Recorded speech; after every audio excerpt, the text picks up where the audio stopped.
My paper, I didn't forget that. You didn't forget your paper. I forgot my paper, so I'll have to go get it after I do this. Hey guys, and welcome back to stream. Coming in with a bite-sized battle cry, it's your girl Venus, and as always, my amazing co-host Ren.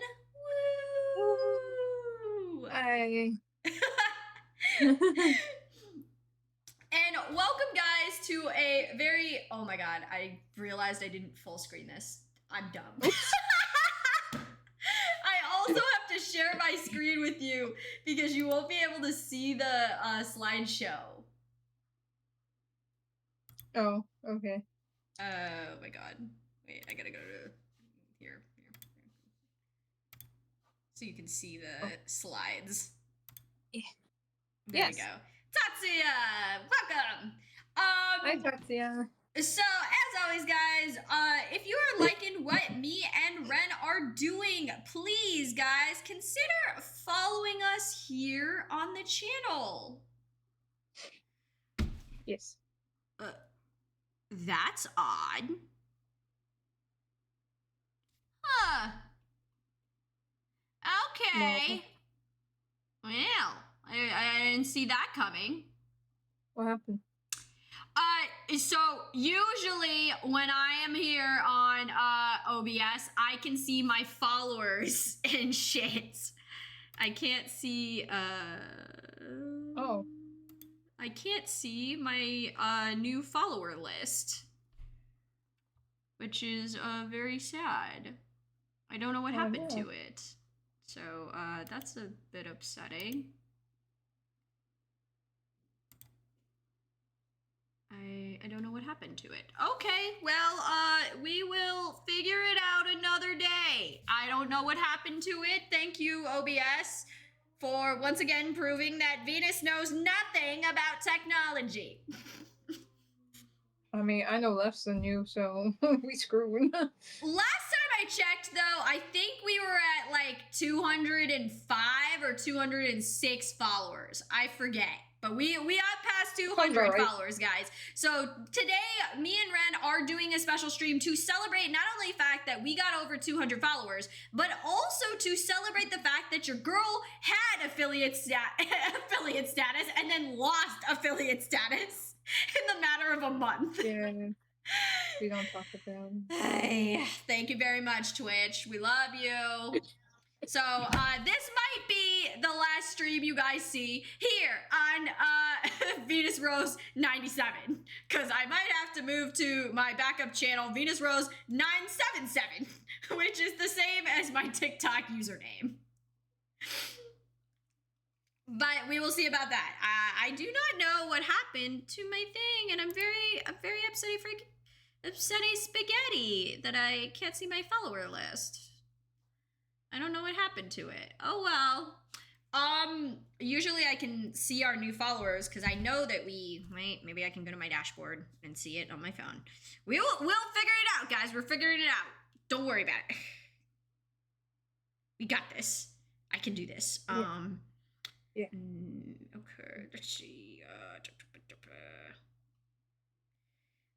Okay, so says my activity feed, the only other new follower we had was Molly Murder from 11 days ago. Thank you so much for following the channel, guys. Okay, says my thing, I was wrong. We're at 201 followers. 201 followers, guys. Hell yeah. Congrats, guys. We are doing so well. Thank you so much for that. I appreciate it 100%. If you like what me and Ren are doing, please consider following the channel here because you want to know when me and Ren go live.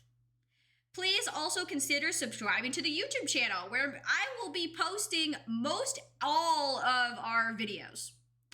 I am not so sure about the Overwatch streams or the repo streams that I'm planning on doing. But most of like the Phasmophobia or any other streams like that, like that I have a lot of people that I collab with, I will be posting on the YouTube channel. So you guys can see them. You can see me and Ren's complete playthrough of Persona 5 Royal, which I have already uploaded to the YouTube channel. It is 51 videos long. hours of fun for the whole family. Technically 50 if you don't count the other surprise stream we did. Very true. Very true. Hmm. Other things that I have to remember. Please go follow Ren on her social media, Masked Ren Cosplays on TikTok and Instagram. Yeah. It's been so long since we streamed, I forgot. I know, right? I forgot our intro. Damn. Yeah. This is what happens when Venus hasn't streamed in a hot minute here on her Twitch. Yeah, it's been a couple weeks. It's been a couple weeks, guys. So big couple announcements. The first announcement is that me and Ren will be after this, we will be in the next couple of weeks possibly running Persona 4 Golden. But we will be cutting it down to one stream a week. We won't be doing Persona every week because I figured that maybe it would be fun to do other smaller games. Disney Dreamlight, Date Everything. I recently got Cult of the Lamb, which is super fun. And we also have Oxygen Not Included, where we can run our own little space colony on an asteroid, which I think would be lots of fun. Mm-hmm. Also, Tatsuya says hi. Hi.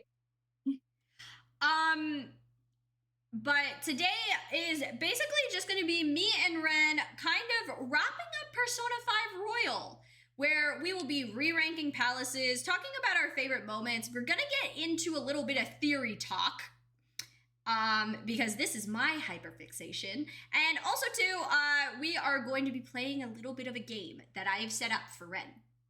Yay.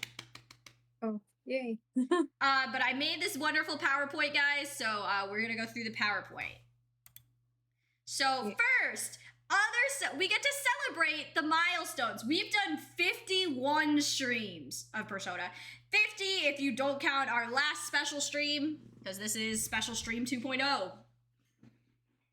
Yeah. Oh, good gravy. My bad. Sorry, Stream Wheel. We've been streaming for over 7 months. So, November, December, January, February, March, April, May, June. Yeah, it's June. So we've been streaming for 8 months now together, which is amazing because that's almost as long as me and Ren have been friends. Yeah. We've been streaming for over 100 hours of gameplay because Persona 5 Royal and JRPGs are long.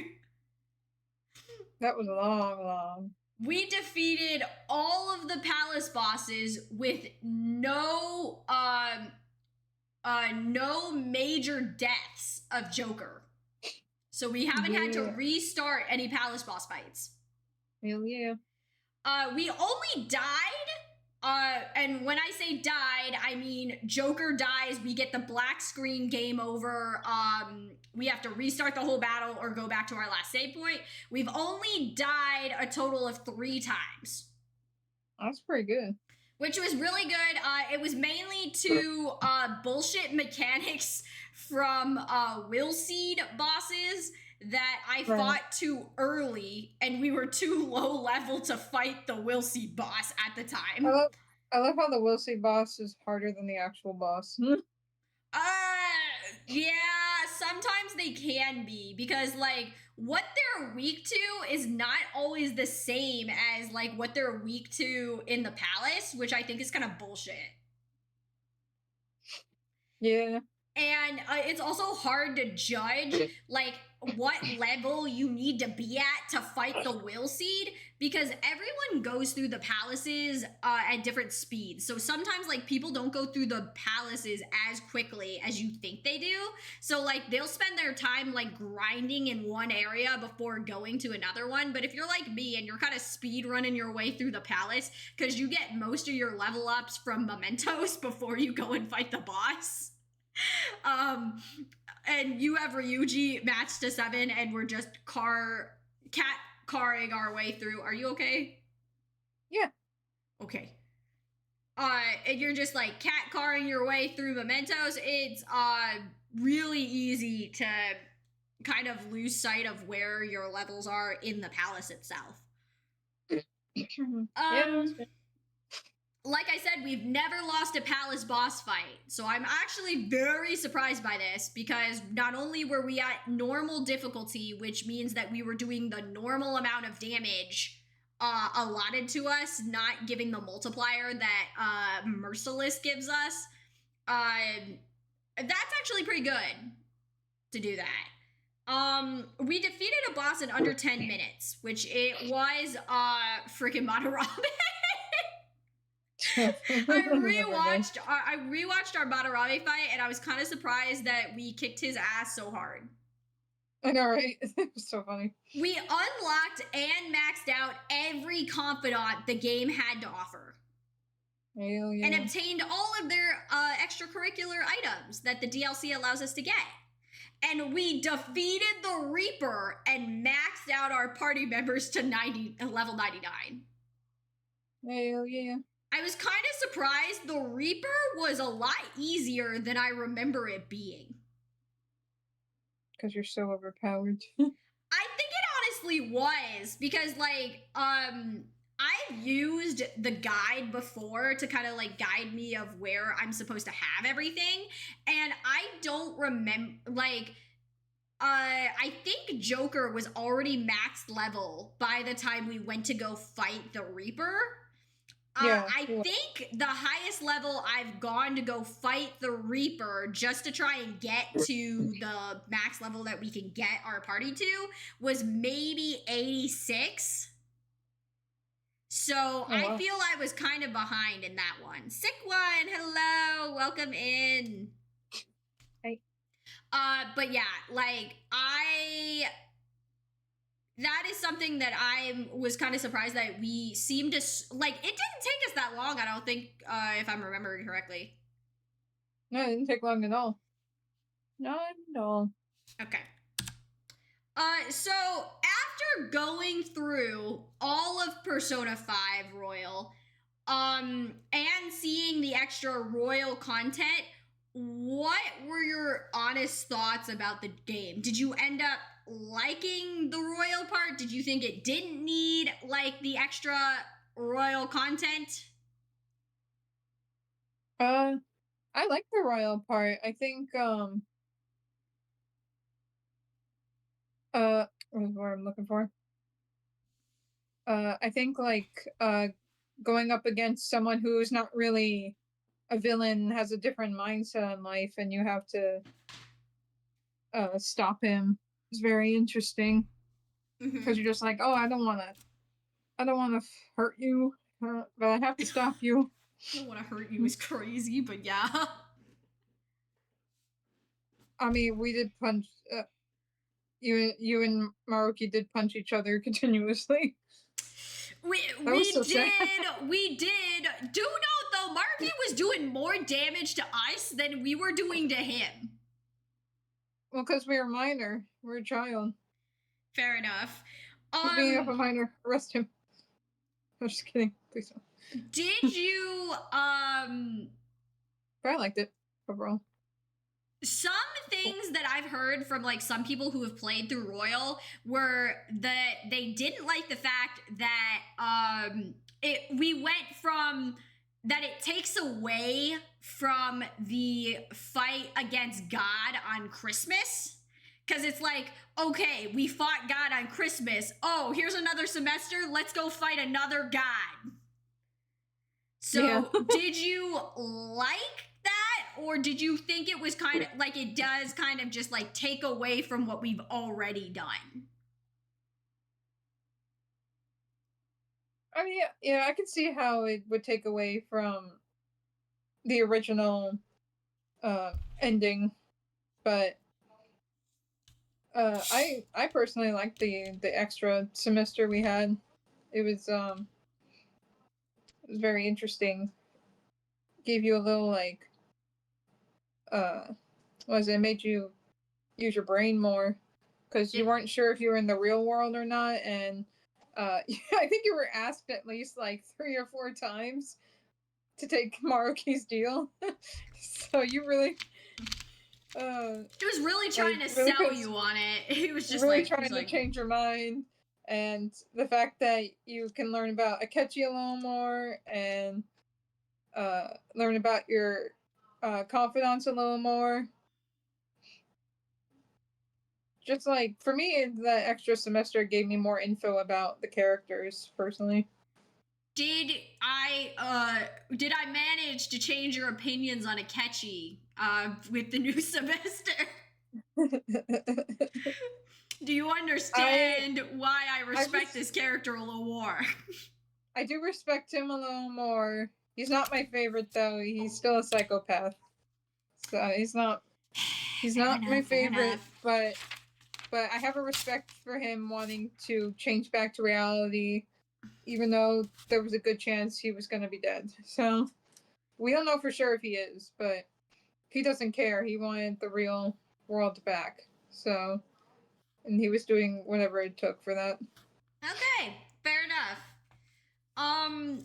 So the next part is. Oh, wait, did I skip? Oh yeah, okay. I skipped the page. My bad, guys.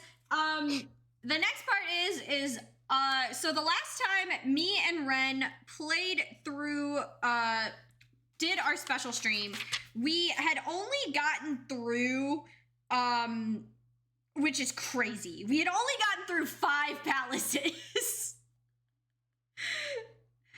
We'd only gotten through 5 palaces because we had just finished Okumura's palace and we were just getting into Sai's palace, if I'm remembering it correctly from what I have written down on my sheet. I would like us to spend a couple minutes to re-rank our palaces. Okay. Since we have now gone through all of them. What I wanted to know though, do you want to add Mementos as a potential palace? Since we technically did go through the mini dungeon that was the end of Mementos to get to the Holy Grail. Yeah, add it in there. Why not? Jay, hello. Welcome. You're just in time. We're ranking palaces. So, okay. So, Okumura, we had 5. So, we had Sai, Shido, Mementos Palace, and then Maruki. So, there's a total of 9 palaces. So, 1 through 9. 1 being the best palace. 9 being the worst palace. The criteria, guys, that we are going through of ranking the palaces is, like, overall enjoyment, the music and the vibe of the palace, the palace ruler / boss fight, difficulty of the puzzles, and then, just your overall thought about whether or not you liked that palace. Yeah, mine's mostly just vibes. Mine has a little more thought, but it's because I've played this game 40 times now. Yeah, so how many in total, including Mementos? So there's 9. Okay, 1, 2, 3, 4. Okay, 5. What am I missing?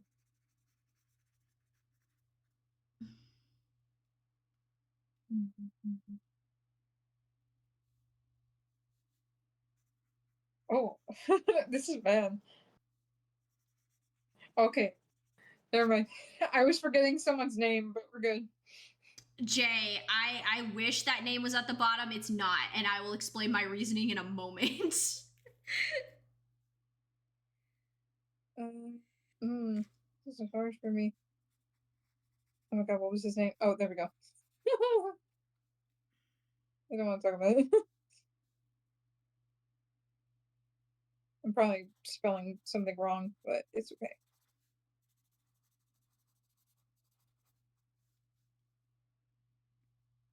Actually, oh, man, I'm gonna change this ordering, actually. Screw them all up.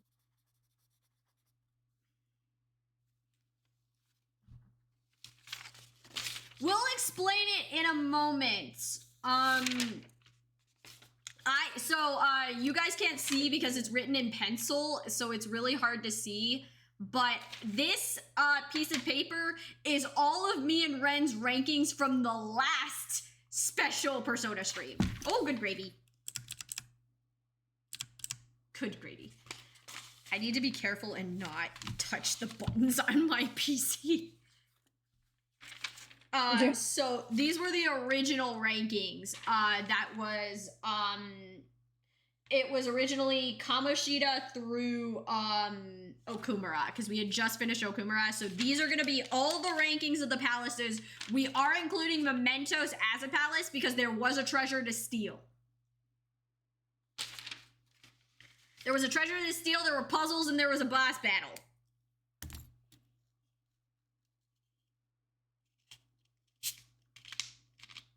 I'm changing one more time. Okay, I think I'm good. Okay. So you want me to read our list from last time? Sure, because I threw mine away, so go for it. Okay, so last time our top 5 were, we had Madarame as number 1. Mm-hmm. You had Futaba number 2, Okumura 3, Kaneshiro 4, and Kamoshida was dead last. Yeah, that's definitely changed now. Mine was Madarame number 1, Kamoshida 2, Okumura 3, Futaba at 4, and Kaneshiro at 5. So, do we want to work our way up or work our way down? We can work our way up. Okay, so who did you have at number 9? You're not gonna believe it, but I put Okumura. Oh. It's not Kamoshida anymore, even though I hate that guy. Dang, I'm kind of surprised. I still had Kaneshiro at 9. Why did you move Okumura all the way to the end? Because of that. I didn't do it, you did, but the 30-minute timer. Yeah, I didn't like the timer. I didn't like that puzzle. I liked all the spaciness of it, and the shadows looked neat. They look like Daleks, like from Doctor Who, and I thought that was cute. Yeah. And the music was okay, but yeah, I really hated that timer, and also I know for plot purposes, but I didn't like how that palace ended with, spoilers for anyone, with Akechi pew-pewing Okumura. So. Yeah, so for me, unfortunately, I still had Kaneshiro dead last, but it is just because that bank palace is so fucking linear. And I was just like, after Madarame and Kamoshida Palace, where I was just like, I had a whole map to explore, I had so many places to go, and I was just like, you get through the first part of the bank aspect where it's just like the top floor of the bank, you get through that so quickly. Mm-hmm. Like, I feel out of all the palaces, Kaneshiro's was the one I could have gotten through like the quickest. Because even Madarame's palace, like, we got kicked out and I had to go back in to finish it because of the aspect where it's like, oh, you gotta change cognition outside to go back in. Mm-hmm. So that was why I put Kaneshiro at dead last. I also just don't like his music. I think the music is lame. And I just also thought it was so whack that he's like, oh, I turn into a fly and I start rapping and I'm so cool. And I'm just like, I'm like, you're lame, man. Your whole boss fight was about money. And like, I think at one point, camera, can you focus on me? Focus on me, buddy. Out of all things for Kaneshiro to turn into a freaking bug. Yeah, but I just didn't appreciate too, like, it's like, oh, let's distract Kaneshiro with expensive items so he stops shooting us. And then yeah, it didn't even freaking work. Yeah, and it's just like, oh yeah, we fucked up your minions and you don't have any money left to rain down, so you don't have anything to fight with anymore because you can't pay your minions. Yeah. I was just like, fight your own battles, bitch. Yeah, it was lackluster. That's why that's next on my list. Okay.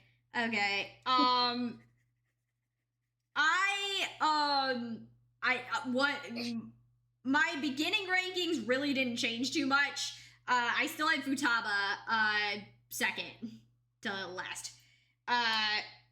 Fair. Loved the Egyptian theme and the coding aspects of it. The puzzles were super great. Loved the Indiana Jones type puzzles. Oh yeah. And traps and everything. That was really cool. The only part I really didn't like was that her map is so, like, it's so vast and you can get lost so easily. Because it's like, this door only opens to this door, and like, none of the doors stay open. So you're just like, did I go through this door? Did I not go through this door? And then, like, the amount of times you can get lost because the whole thing just is like the same color scheme. Which, granted, a lot of the other palaces are like the same color scheme, but at least if I open up a door, the door stays open. So, yeah, that was but the other thing was, too, is I didn't like that Futaba's palace had the same mechanic of it, where it was like, okay, there you have this one straight hallway that has many doors that are locked. Let's go into this side hallway, go find the puzzle, do the puzzle, and then, oh, look, one section opens. And it's the same, like, kind of repetitiveness, because Kaneshiro had it, too, with that, like, electronic lock puzzle. Yeah. In the end of his bank. So I was just like, I didn't like that one so much. Who did you have at number 7? Also, Jay is happy that you put Okumura at dead ass last. Hey, let's go, Jay. He says you're cooking, and he appreciates that. Who did you have at 7? Futaba. Why did you put Futaba at 7? I love Futaba. She's such a funny character, but I did, like you said, I like the Egyptian style Indiana Jones. Mm-hmm. It was aesthetically pleasing to me, but you can get lost in there, like you said. So, yeah, you can get lost in there. And the boss battle was also very interesting. Oh yeah, I thought it was pretty funny. Anyone else? Didn't really care for the music. I did like the part where we actually, like, there was a separate village in her cognition we had to go to, but I didn't like tracking down that effort to get his ass. Yeah, that was fucked. Jay says that he liked Futaba's palace, and that the music was amazing. The music was okay. It wasn't like the worst music I've heard, like out of all of them. Because honestly, I think the palace music that I hated the most was Kamoshida's. Agreed. Because it just seemed like his music just sounds pergy. Yeah. Not gonna lie. I had Okumura at 7. The reason I had Okumura at 7 is I am a space nerd. I appreciated that it was, as Haru said, it was lore accurate to actually looking like the factory settings in the real world. And also, I liked the I liked the little enemies. The little robots were kind of fun to do. I kind of liked the talking aspect that we had, where it was like, oh, go talk to them and see if like they know the weakness of the boss and stuff like that. And I kind of liked that the robots would like throw each other under the bus, and they're like, they don't understand me, and they're like, I work so hard. And I was just like, yes, corporate oppression at its finest. Oh yeah.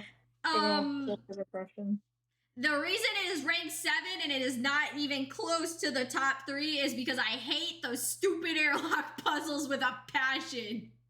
Yeah. You did good though. Yeah, fuck those airlock puzzles, and fuck that 30-minute timer. Yeah, it was so dumb. I wasn't even doing anything, but I was still under pressure. I'm just like, whew. We did good, though. I think we still had like 10 or so minutes left on the clock after we got through it. So we did pretty good. That so fast. It was just a good thing that I bought all those Bagatamas off of the shady black market website off of the laptop I fixed. Yeah, I also love how I know who that shady guy is from now. Oh, yeah, we do. Who did you have at 6? Believe it or not, Kamoshida. What? We finally have one that lined up. Oh really? Yeah, because it's the first palace. It's nostalgic, and I'm pleasantly surprised that Kamoshida has moved up the ranks for you, because you ranked Kamoshida like dead last time. I know, he's always last for me. He is last in my heart, but but overall, it's actually not that bad of a palace. There are some parts where I'm like, eh. Yeah. And the boss battle, don't even get me started on the boss battle. I hate I freaking hate the boss battle. I hate that we actually have to see like the students getting like pummeled by volleyballs constantly and tortured. I don't like his like lustful photos and weird female busts, and then like just the random like faceless women. It was icky, and like I was just like, eh. But I do like the castle aesthetic. The castle aesthetic was kind of cool. Exactly, the medieval theme I like. The medieval theme was fun. I do like the traps that are in there, like the swinging swords that we had to find the little eyes for the statues. That was kind of cool. I do appreciate that his will seed, like the first will seeds that we see and whatnot, that was kind of a cool aspect to add. Everything, and again, it is a beginner palace, so that's why it's number 6 for me. But the reason I ranked it so high is mainly just because there was a ton of map to get through. Like we went big. Like I said on the last one, yay, Persona, Goblin Mommy, hello. Like I said in the last special stream, we were inside the palace, we were climbing on the walls, we were outside the palace, we were on the roof at one point. Like, we were doing everything. We were everywhere. I think there's not like a square inch of that palace we didn't go into. Yeah, for real though. So that's why I had it at 6. What did you have at 5? What was your number 5? Cheeto, Mr. Worldwide 305. I forget that that's his name. Canonically, guys, on this channel, Shido is Mr. Pippo Worldwide 305. Mr. Cheeto, Mr. Pippo Worldwide, Mr. Shido, Baldy. He will always be Pippo to me. I'm sorry. Spider-Man could never. Spider-Man could never. Yeah. But why did you have Shido at number 5? I liked that. I know you didn't like it, but I liked when we turned into mice. That shit was cute. I know you didn't like the mice puzzles, but I thought it was really cute. I probably wouldn't be thinking that if I was the one playing, but and also just trying to figure out how to get those letters of recommendations by talking to the shadows was pretty neat. And also that freaking boat is massive. I'm not one for cruises, but like that boat, it looked pretty freaking cool. And just the music is dope. Yeah, the music is so good. And the boss battle was insane. Hey, once again, like Maruki, I was just like, you just didn't want to die, man. I was like, your freaking shit transformed like 3 times, and then we had to fight you once, twice, 3 times, and I was like, just fall over, man. Gods. That boss battle was literally insane. Oh my god. Surprisingly, even with the puzzles, I ranked Shido higher than you did. Really? My number 5 is Mementos. And the reason being is one, not only did we have to find 167 stamps in that freaking maze of a palace, but also two, if you didn't listen to me and Ren and you didn't look up a guide, and you left all of the floors until the very end, you would have screwed yourself with how many floors you had to get through. Because there were so many parts just to get through it. And then to top it all off too, like, not only would you had to done all those floors to get through Mementos, then you have to do the end of Mementos mini, like, a dungeon just to get to the cup. I did like the mini dungeon. Yeah. The mini dungeon was great. I loved the puzzles in it. The little floor puzzles, those were kind of fun. The puzzles, the lore about Mementos is just like, oh. I kind of liked the scene that we have where we get into one of the like the jail room areas, and we're just like, oh my god, look, all the palace rulers are here. Look, there's Shido, there's fucking Kamoshida, there's like Kaneshiro, and they're just like, oh, we're all happy here. Why do you want to be outside? Like, come in. And I'm just like, I'm like, oh no. I was like, begone.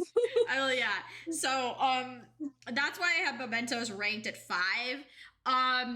The only other reason I don't have it ranked as high is there's just so much grindage that you have to do for Mementos in general. And then just the boss battle at the end is kind of a pain. Yeah. The boss battle is a pain. The Holy Grail is a pain. Yeah, the boss battle is a little unfair, yeah. Yeah. I do really like the butterfly aesthetic that they had going on, and the creepier Mementos got as we got deeper into Mementos. Yeah, I'm just like, I'm like, how much deeper does this go down? I also forgot to put it in the last slide for our celebrations, but I did rewatch every episode. We didn't see the Reaper or hear any chain noises at all until that one time where I stuck around on the floor so we would go fight the Reaper. I know, crazy, He just right? never showed up. I had that fear the whole time I was driving us around Mementos because I was like, I gotta be fast. The Reaper's gonna come for my ass. And we just never saw his ass, ever. I was like, oh, okay, he just doesn't want to show up. That's fine. Who did you have it for? Madarame. Really? Mm-hmm. Okay, why? I do like the palace. The music's great, and you know, the art museum, seeing what Madarame thinks of his students. They're just like those crappy paintings. Even Yusuke, poor boy. Justice and the for puzzle, Yusuke. Justice for Yusuke. Justice for the weirdo. Yes. The puzzle, I really like that puzzle a lot. It was a very cool puzzle, and I'm just like, oh, I know that. Like, it made you feel like I'm back in school, and I'm like, oh, I know that painting. I recognize that painting. Oh, I know what we're doing. Oh yeah, like when we were jumping in the live art. Yeah, I'm just like, oh yeah, I know those. That, and then the boss battle was the quickest fucking battle ever, and it's so funny.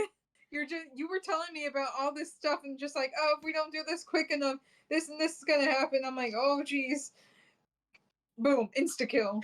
It was because I had forgotten that all of the things didn't have, like, because do know, like, all of the paintings, like the separate pieces and the little like clones were having to tell the difference from each painting was so lame.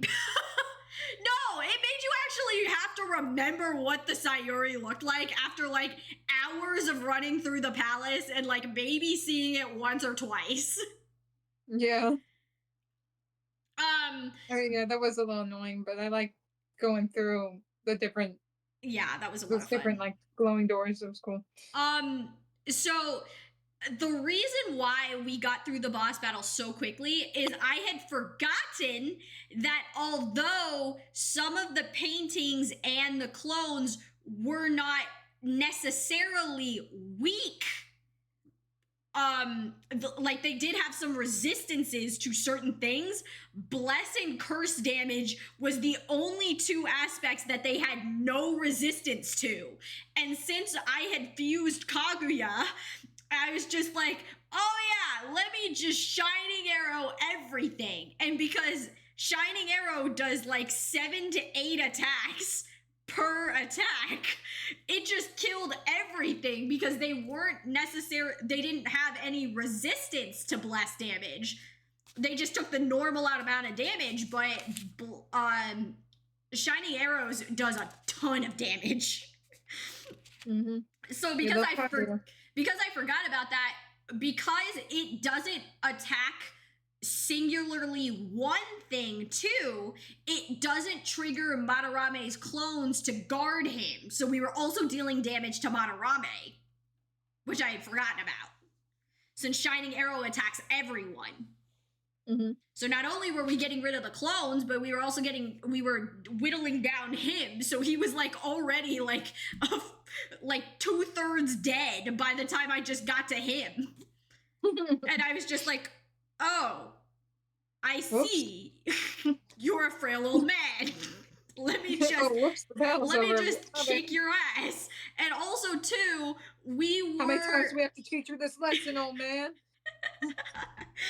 But the other thing was too is that we got through the first half a lot quicker. I know An took a considerable amount of damage in that fight because she did get hit with the paint, and the mouthpiece kept trying to bite her, which did almost half her damage. Oh yeah, it kept going after her. Like, what the hell? Which was a pain in the ass. But because we were getting rid of the paintings so quickly, and they were taking all that time to respawn, Shining Arrows was dealing all the damage to them too. So I was just like, oh, okay, well, easy peasy. My number 4 was Sai. Nice. The reason being is, one, Sai's palace has so many moving parts and everything that it always makes me motion sick. So, yeah, I remember we had to split up Sai's palace into multiple streams just because I got sick halfway through one stream. Yeah, I do remember that. The other thing that I thought was bullshit was that she always kept changing the rules. Because she was just like, oh, okay, you need like 50,000 coins. Never mind, you need 1,000,000 coins. And I was like, bitch, it literally took me like 2-3 hours just to get through all the floors, just to get up here. And I had to cheat my way through every single, I had to cheat my way through every single fight except for the battle challenge where it's like, oh, okay, only Joker gets to go and fight things. Oh, right. Which, we were overpowered as shit by then. So I had Persona up the wazoo who just protected me. And I was just like, I can do this. I got this. I got this. I got this. The maze puzzle, the dark maze, I fucking hate that one. I know so much. I hate that one so much because the doors also close sometimes. So I'm like, I don't know if I went through here already. And I was just like, I was so tired. I got so lost in like so many of it, especially like in the slot room and in the I was so done with that palace. And I usually Sai's fight is horrid because since it's roulette for a while until she goes to almighty damage, it's really rough depending on the group that you take, because if she takes the element that one of your teammates is weak to and your other teammates aren't up to snuff to be able to be in that fight to tank the damage, you get fucked really early. Yeah. And the almighty damage and the Gatling gun damage is a lot, usually. So that's why I have it at 4. That boss battle was bullshit. That's for sure. That's why I have it at 4. Also, I just kind of got tired of like having to like I know it was a casino and it was all about like no one's playing fair, but I just kind of was sad that like there wasn't anything like it was genuinely, oh, okay, we got to go find a way to cheat. And yeah, there wasn't no way to not cheat. Yeah, I also just didn't like it because then we go to jail afterwards. And we still have to do the same like beginning boss fight and run around again that we did in the beginning of the game. Yeah. So I was just like, I'm over this. I'm over it, Sai. And I was like, you're not even that bad. I'm like, compared to the other people like that we took their treasure from, and that was the other thing too. We didn't even get the treasure. We didn't get her treasure. We didn't even get it. So I was just like, what the hell? Okay, who did you have? We're getting into the nitty gritty, guys. Who is your number 3? Who's at number 3? Mementos. Why? Well, if you ignore the stamp collecting, which no one likes, that's a bitch.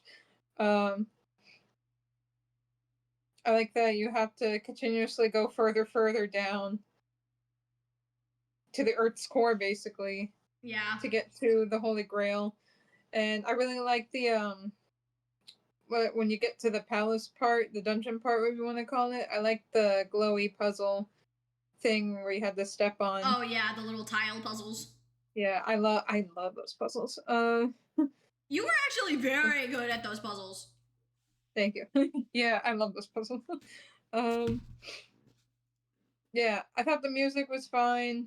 The music kind of got a little creepier and creepier as you went further down, so I was just like, suspense. Jay, we were all upset we couldn't romance Sai. Oh, I'm so mad about that. But yeah, that and the Holy Grail fight was unfair, but like just seeing, like you said, the palace rulers, finding out about Morgana, where he came from, finding more about the Velvet Room and what happened in there and us. Like, you know, I like the lore, just more lore. How did you feel, since we're on Mementos, how did you feel about our boss fight against God? And like the Holy Grail being his face. That was insane. How did you I told you the kaiju fight was the best freaking part. Yeah, that was so awesome. Fucking shot him right in the face, and it was so cool. And we reached 100 on the website. Let's fucking go. Yeah. For that brief moment. I do really appreciate that at like that pinnacle point, like all of our confidants who we have maxed out cheer for us. Like they wake up and cheer for us in the streets of Shibuya. And also the other reason I didn't rank Mementos higher is that boss fight is dumb. I hate all those stupid bells and your stupid gun is just like, oh, you're hungry, you're blah blah blah. No. Yeah. Stop that shit. Like I was just like, you don't need all these arms, man. And then the whole decision of like, do we defend from the blast or do we just try and like big brain our way to beating up the Holy Grail before it even gets to that point was a bit of a struggle because you never really know where that threshold is, so it's kind of a gamble. I do want to say though, I do really love that scene where we see Joker like take out his gun and he's like holding his arm like this, and then Santa Nile also is doing that, but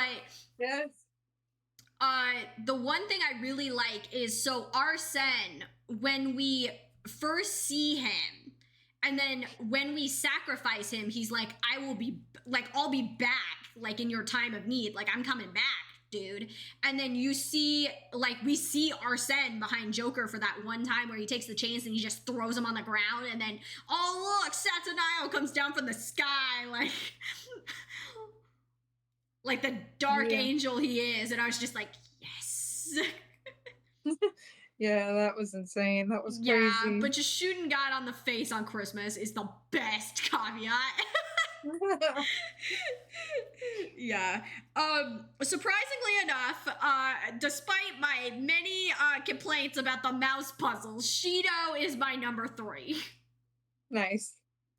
The reason being is that I liked the whole Noah's Ark theme that he had going on. The music was fire. It was a huge ship. That was a huge Like, we ship. were everywhere. Was I really fucking tired of that cleaner guy after a while because he just kept coming back? Yes.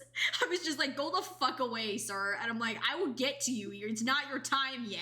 Go away. I appreciated that he just, like, mafia manned himself, and he's just like, you don't even know who I am. And then he just ripped off his whole shirt, and he was just, like, all tatted up. And I was just like, sir, hello? Sure. Like, please don't. The reason I had Shido at number 3, though, is the moment, Ryuji's moment in Shido's palace. I forgot about that. Can I rank a little higher? Yes. Where would you like to move Shido? I'm switching Shido and Madarame, so Shido's 4 and Madarame's 5 now. Okay. Yeah, but Ryuji's moment. I forgot about Ryuji's moment, my son. Yeah, Ryuji's moment where he kind of like hits his leg and he's like, I got this.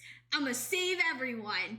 And he is that he kind of is that self-sacrificing, but you see that joy on his face for that split second before you see, like, the ship start exploding again, where he's just, like, free running, is the best, like, one of the best moments in Persona 5 that I have ever had. Like, because you always hear, like, Ryuji in his confidant line, he talks about, like, he's like, I love to do track.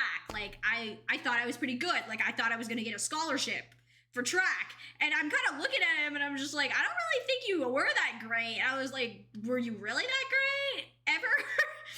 So to see him actually, like, be in his element and to grow as a person outside of his confidant, that was my defining moment that, like, Ryuji, best boy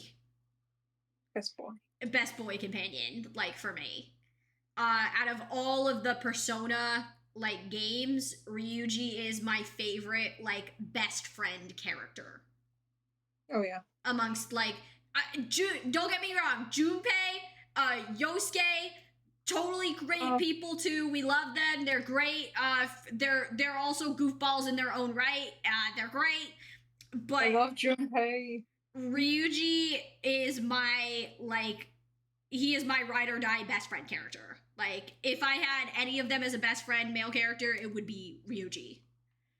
Because that moment was iconic. And I am here for it. So that is why I ranked Shido at 3. Who did you have at number 2? Sai. Okay. Why did you rank her number 2? I know you didn't like it, but I liked the casino look. I didn't like how we had to cheat to win, but that was inevitable. But but we get to play all these different games, which I thought was neat. And yeah, we got to play all these different games. I like Shadow Sai. She looks pretty cool. Oh yeah, Shadow Sai is great. Yeah, Shadow Sai. I'm just like, what is her makeup routine? Yeah, too much eyeliner. But anyway, I thought like the music was Yeah. during my But the emo music was phase. alright. Yeah. I thought the music was good. That boss battle was bullshit though. I did Yeah, forget about that. yeah, fuck that boss battle, man. But yeah, I just liked feed the gambling addiction. Let's go gambling. Yes. just just playing all those games and doing all this side quest stuff. We all Like do, the Jay. We battle all do. royale in the dark room and trying to get one panel what was in like the back room and we had to get to another panel in the front of the freaking room. Oh yeah, for the big slot machine. Yeah. I kind of liked the cute like dice table. I think that Yeah, was I the really first one. That one was kind of fun. Yeah, I Until like the we knew dice that they one. were cheating. Yeah. And it was like you couldn't even like kind of like on a low gamble give us like a bone. Like I thought maybe they would cheat us if we tried betting higher than a certain coin amount, but no. Yeah. Even though that boss battle was bullshit, the sci-fi was still very interesting and seeing her transform into that, I was like, "Oh, was not expecting that." Oh yeah, And Leviathan Sai is crazy looking. yeah, and also upset about not getting the treasure, but that's okay. I I will say I kind of really liked Leviathan Sai because it really showed her character about how she really did claw her way into a male dominated field as Mhm. like a young woman, and the blood, sweat, and tears that like kind of came with that. Yeah, she worked very hard and it shows. Yeah. So then it looks like you and I had the same number one. I'm biased. Well, that's fine. I had I forgot I didn't say my number 2. My number 2 was Matarabe. The reason being was the art was my favorite. I kind of liked the chill vibes of the museum layout. It was very true to form of what an actual museum kind of was. So I was I had a fun time with that. I did like the like heist that we had to pull off where it was like, oh, Ryuji was making a lot of noise about something and then he was running away from the shadows and then we lowered Morgana on the little hook and whatnot and then we were trying to forgot about that. we were trying to I love like that part. True yeah, thieves. yeah, true thieves, like true espionage, big like heist. It was great. I really liked the scene where we were jumping out of the outside of the palace to try and run away from Matarabe once we stole the treasure, and then the crappy drawing he drew. Oh yeah, the shitty drawing was great. I also I know it was just a tutorial to get us introduced to the treasure demons. But I really liked the part where Morgana accidentally activated the laser system, and then we had to slowly go through and save our friends. Oh yeah. That was kind of fun because I really appreciated Morgana's love, like obsession with treasure. Yeah. And then yeah, so both of our number ones was Maruki. Why did you rank Maruki as your number 1? Because his palace was very interesting because you see what he shows on the outside, like a scientist, like a man of science, and I think those were actual people like going into his palace that was also in the real world somehow, I think, and getting their quote unquote happy ending, whatever. Yeah, the Happy life, I guess. rehabilitation. Yes, yes. Yeah, the rehabilitation, and seeing all that, and I'm just like, wow, this is crazy. He's just letting all these people in, and then as we continue forth, we have to find these rooms that are locked, and when we go in, it's all messy and looks like a storage room, and you see the old TV with the VCR. VCR tapes, and you gotta yeah. watch them tapes to see Maruki's past, and you start to feel bad for him and sorry for him. and you're just like, he's not a bad guy. He just got a little bit crazy, and he just wants people to be happy, but he's just going about it the wrong way. And also, I felt like that palace went on a little bit long, but like there were so many sections, and they were all different. Yeah, no, go ahead. Oh, sorry. But I know you didn't like it, but I liked the we were close to the end with the color puzzles. The color puzzles. I like the color puzzles, and I like the what was it? The trolley questions. The trolley problems. The trolley problems. Because I'm just like in my head, what would Maruki say? The reason I ranked Maruki so high is one, I appreciated his the dedication to the theme. It very much did scream laboratory. It very much like with all the white that we were seeing. So much white. Yeah. I did kind of like the fact that like we had to go through mementos again to get to the control room to get those tentacles to leave. Yeah, but we had to go up, which was cool. Yeah, that was kind of cool, especially because of the change of mementos just from like the Maruki path that we had to take. I really liked. The only reason I hate the color puzzle is because the only way to reset it is to leave the room and then come back. And I sent you the screenshot of like what I had to go through for that last one. So not only did we get the will see, but we also had to get all the bridges to go the other way. Yeah. No. Good thing you had that picture, because that was rough. Yeah, so you saw my struggles, because there was like a million arrows, and it was just like, okay, go get this, go do that, go do this, turn on this one. I did really like the color theory, the wheel and everything. That was kind of cool, because I liked the bridge mechanics, where it was like, oh, it grows these bridges, or it gets rid of this. The colors were cool. That was great. I had no problem with that. The trolley problems are always a fun one, because would you rathers are always fun debates, I think.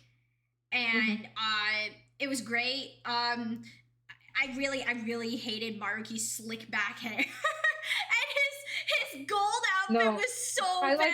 I like the hair better than the fucking golden outfit. That was atrocious. The gold outfit was so bad.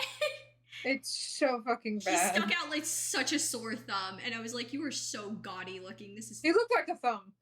It was bad. It was like really, really bad. And I was just like, I don't know what you're supposed to be, but this is not it. Maruki, this is not it. It was so bad. Like the these outfit, high-ass, like, stocking-looking pants are not it for you, man. The outfit I could tolerate. It's that fucking mask. What kind of mask is that?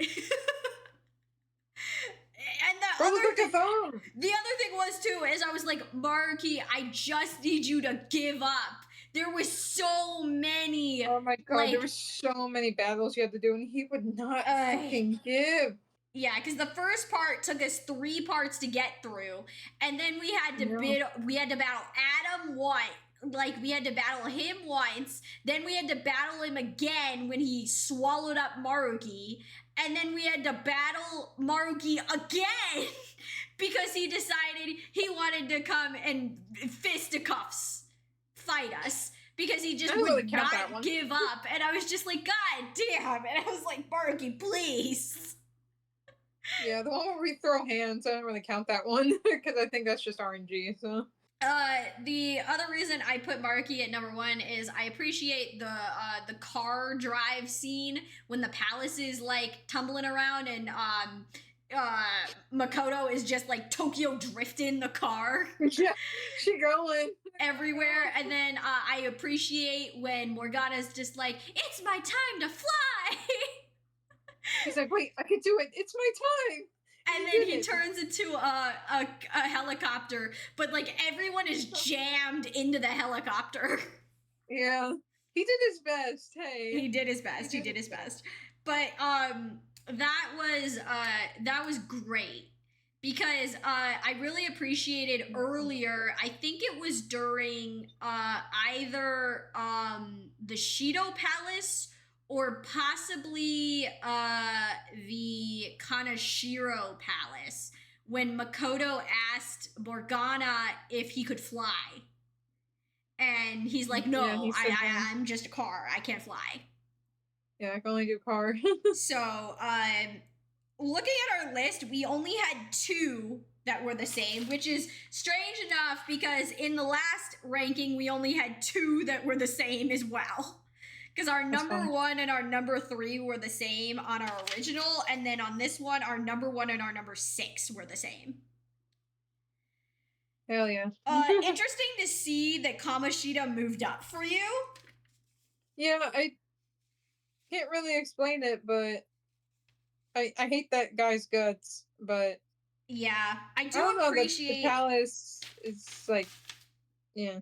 I do appreciate medieval. that Futaba and Kanashiro were ranked the same. Futaba before Kanashiro for both of us. But yeah, good to see that Maruki got top. I'm biased. No, it's fine. It's fine. We already talked about mementos. Please, less stamps, damn it. Please, for love of God, less stamps. Mementos, the other reason I have a slight bias against Mementos is because I've played Persona 3 and Persona 4. And both the palaces, like the dungeons, aka palaces, in 4 and 3 are also randomized. Every floor is different. It's never going to be the same, and I hate it. I hated the grindage that came with it, and it's like that because unfortunately in 4 there is no everyone palace to grind. The only way that you can grind with your group is through the palaces of your friends. Jeez. Which which is kind of rough. It's the good news is though is you actually can go back through their palaces in Golden and you can get a second item. Oh, nice. If you go through the boss battle.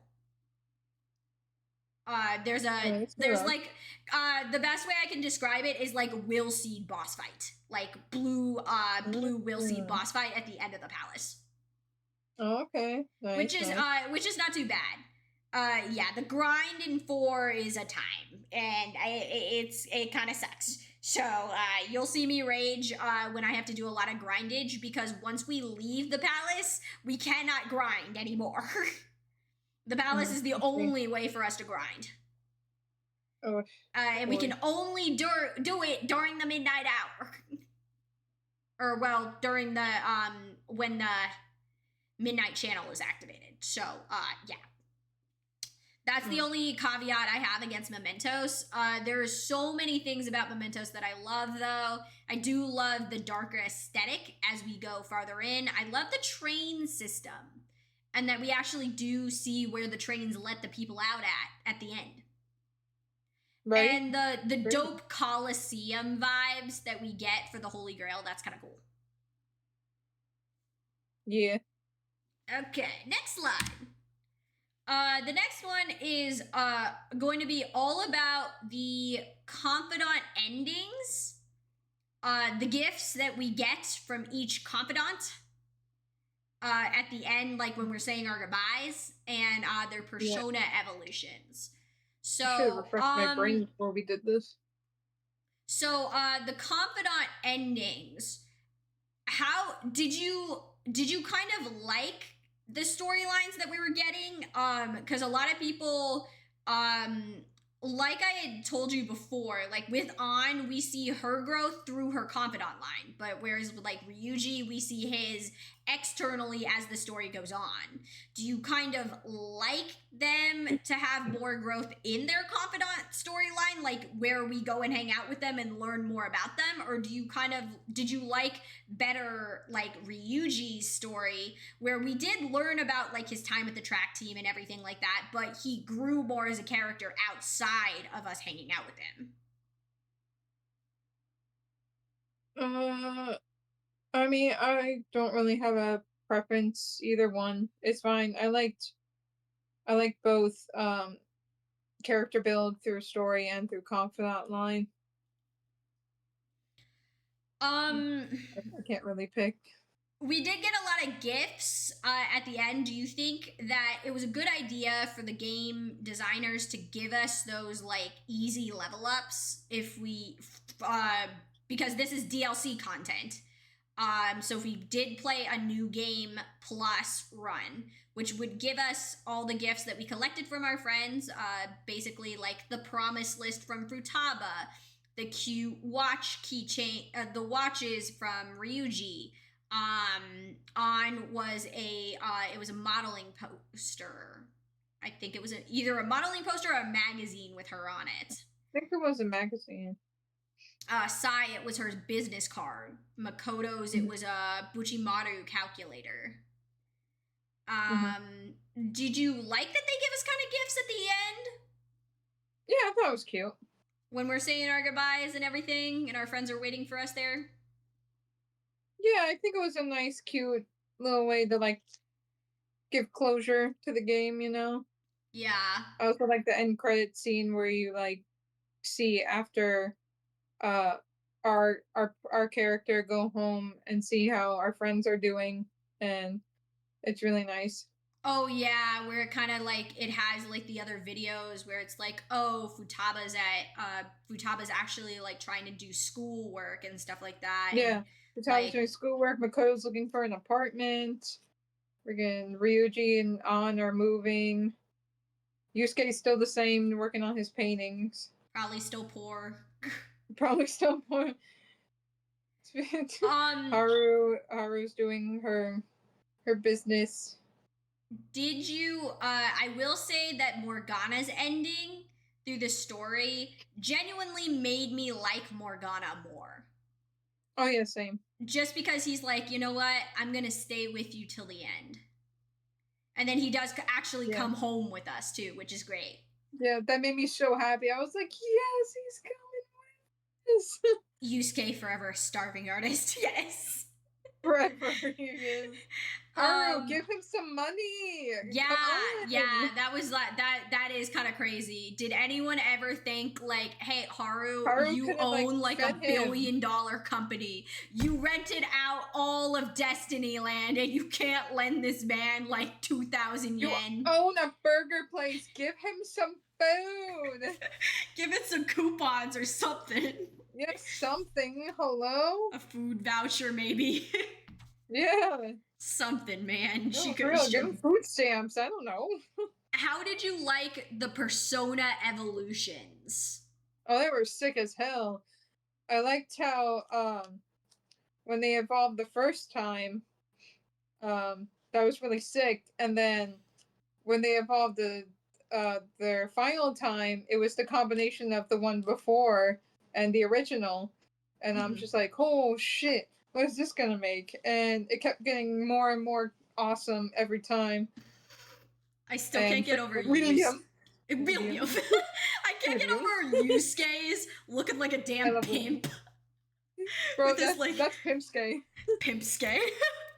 Pimpsuke. Go him on a fucking pimp, man. He a G. He had like the pink fur coat and everything. Yeah, more from pimp. Yeah. The Pimpsuke over there. Yup. Yeah, I really liked Makoto's because more Transformer.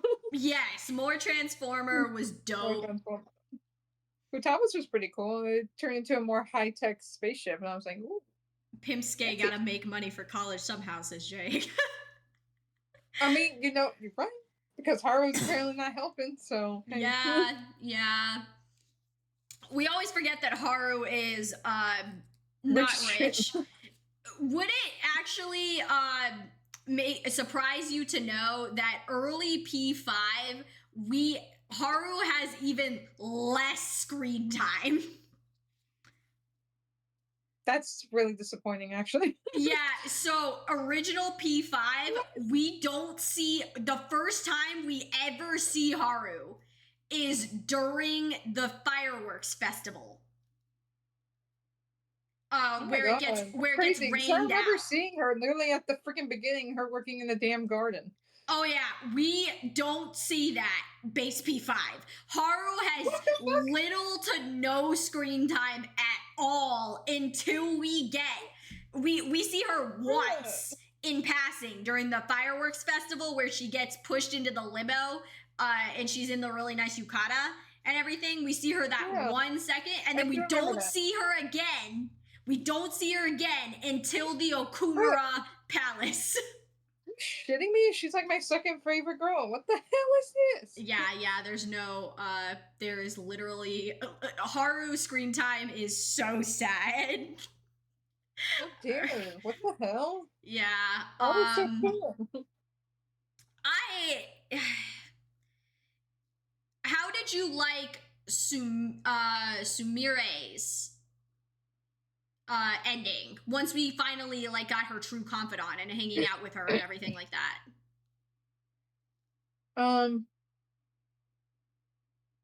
To find out who she really was, I knew there was something off because she acted weird from the start, but I was not expecting her Maruki to change her whole effing cognition and become her freaking sister.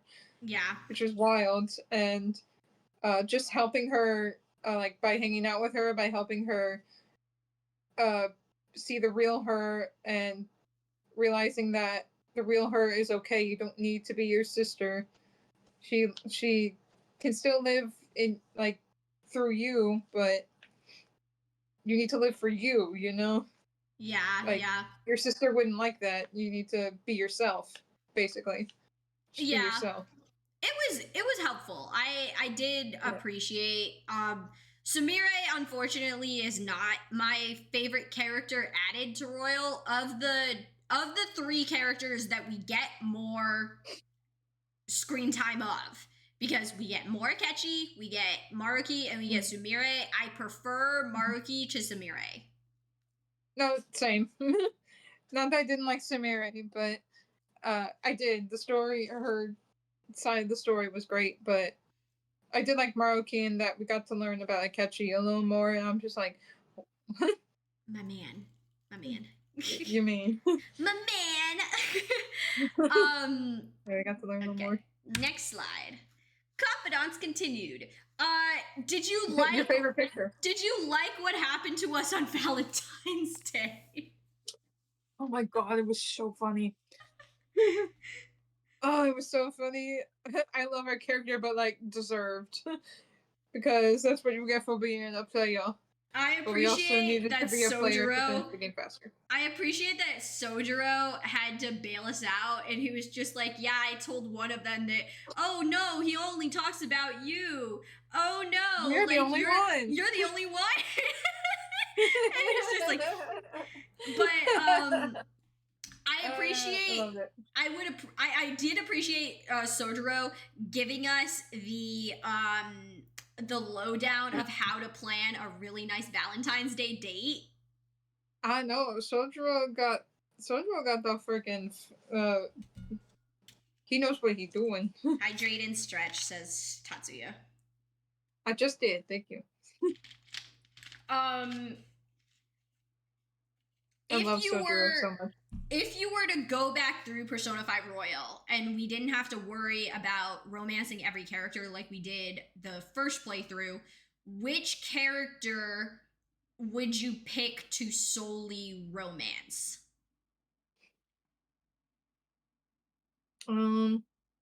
I guess what I'm saying is, of the romanceable female characters, who was best girl for you?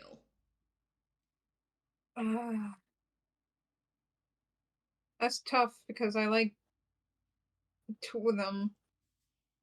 But I guess I gotta go with the one I liked first, which was Makoto. Mm-hmm. It's between Makoto and Haru. I do like Dr. Takemi, but she'd be number 3 for me. But honestly, as we continue playing the game, because we haven't hung out with her in a long time because we maxed her out so fucking fast, I forgot about her. I forgot she existed. Jesus. So, Jay is gonna have a heart attack because Takemi was the final answer, and that's who my answer is. Of the non, like, Phantom Thieves. Of the non-Phantom Thieves options, Takemi was it for me. it was either If it's her not Phantom or Thieves, then yes, Takemi. it's either her or Hifumi. Oh, Hifumi. Yeah, Jay says, Ren, how could you do this to me? I'm Sad sorry. crying face emoji. And I nearly forgot about her. Of the Phantom Thieves options, Makoto is always best girl for me, but I just feel like Makoto is me. Yeah. But yeah. Well, you're like a combination of like Makoto and Haru. Makoto because smarts, and then Haru because small but can fight. Small but will say some fucked up shit every once in a while. Looks cute but can fight you. Looks like a cinnamon roll but could kill you. But could kill you, exactly. My horrible grammar. Have your feelings about any of the confidants changed after like going through? Because I mean, I know, like for me, Oya, I fucking hate Oya. Yeah, I hate Oya. I'm just like, I don't hate her, but she ain't a favorite. So Naoto. We'll get to Naoto later, Jay. We talked about Naoto last stream when I introduced hot people. I don't know 4 very well, okay? No. Ren, so Jay, Ren has Persona 5 Royal is the only Persona game that Ren has any experience now in. She hasn't. She's seen some like some I of watched 3. the playthrough of 3 because I got bored. Yeah. So I know what happens in 3, but I haven't seen anything of 4. I have no idea what happens. So she doesn't know anything about 4 yet. So we'll be going through 4 next. I just know I'm gonna love that one character who just throws fucking school desks at people and crochets. So that's gonna be my Ryuji. Kanji. That's great. My son. we agree that. Copy that.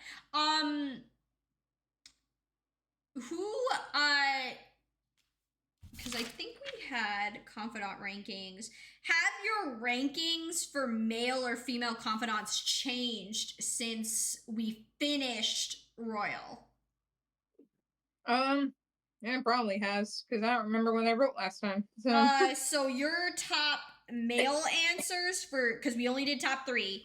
All right. Was Marky, Joker, and then EY, and then Akechi, because you forgot about EY until I mentioned him, and then you wanted to switch EY with Akechi. So it was Marky, Joker, and EY.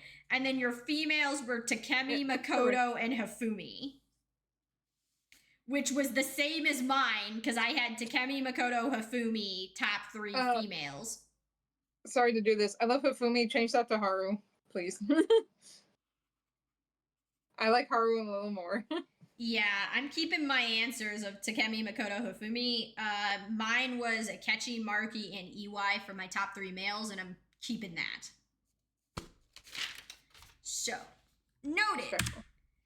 So now we're getting into theories and thoughts. What you thinking? This is spoiler warnings. Spoiler warning from the start. Yeah. Spoiler warnings, yes. Who or what do you think Jose is?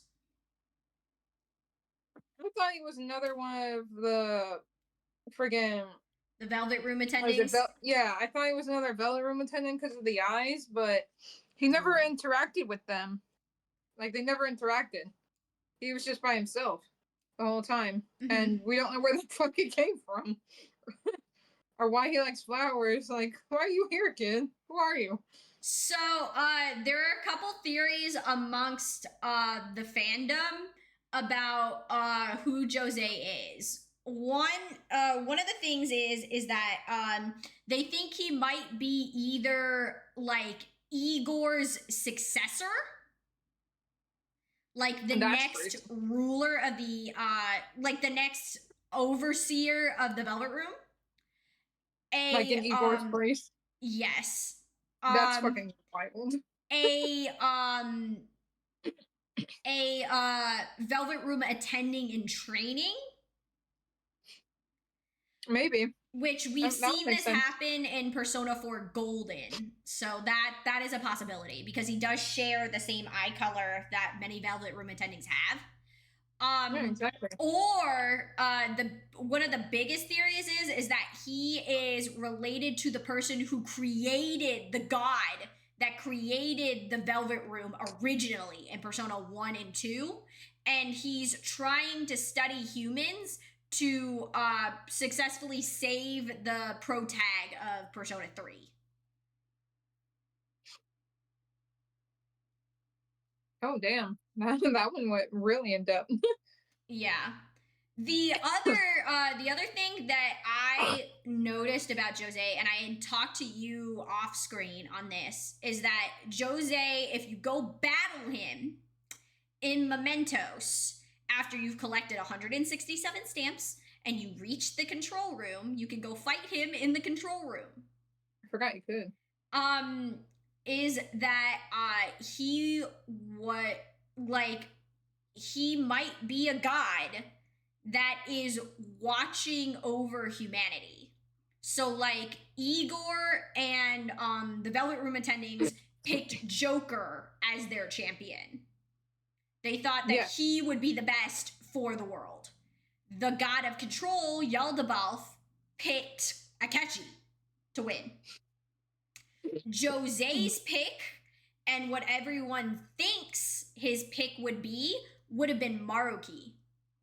And he would have stood for Maruki because he will say in some interactions that he's actually watching over a certain human in the real world.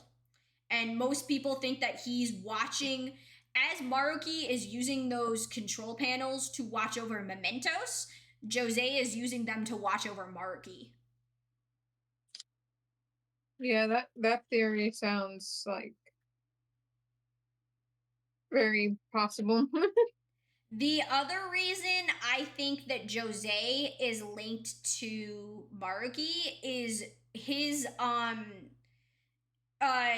or either Maruki or maybe Akechi, and why maybe Akechi's not dead is he wasn't introduced until Royal. He wasn't an original character. Like Jose and the stars and the stamps and everything was not in P5. Oh, really? Yeah, no. We did not have the stamp system or anything. Mementos grinding was a lot more rough. Oh, Jesus. Before. Did you like the concept of the star? Like granting us the wishes and whatnot to do the Showtime attacks? Oh yeah, I love the Showtime attacks. They're so cool. I just wish we saw them idea. more. I realized that the only Showtime we never saw was Sumire's. Yeah, I saw it on YouTube, so it's fine. Yeah, I was just really sad we never got the opportunity to see it in. There was an opportunity, but I think you misclicked. Oh yeah, I did. Yeah, but I never got footage of it through our playthrough, so I was kind of sad that was the only Showtime that we didn't get to. It's okay, got plenty of Akechi though, so hey. My favorite Showtime is still Makoto Haru.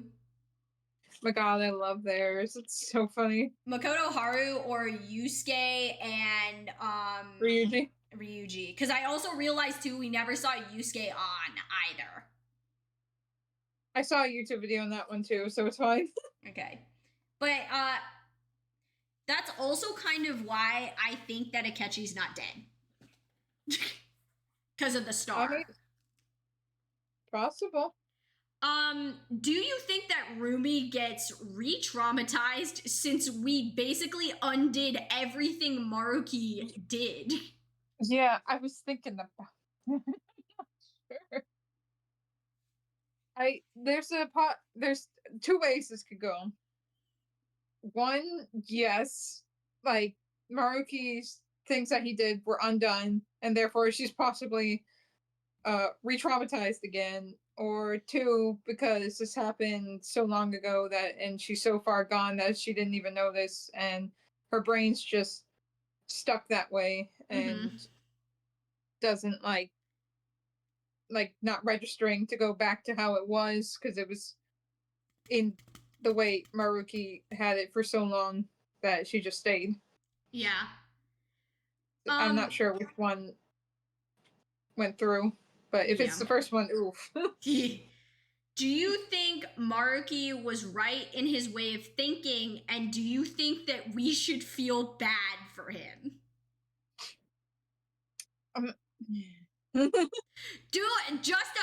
Justifiably, there are only two palace rulers that we forgive.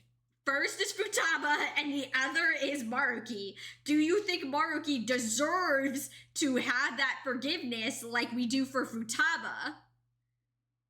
Of being a palace ruler. Like, is his crimes as bad as all the other shitty adults that we've dealt with? Because his is different, because he was doing this because he thought it was for the better. Mm-hmm.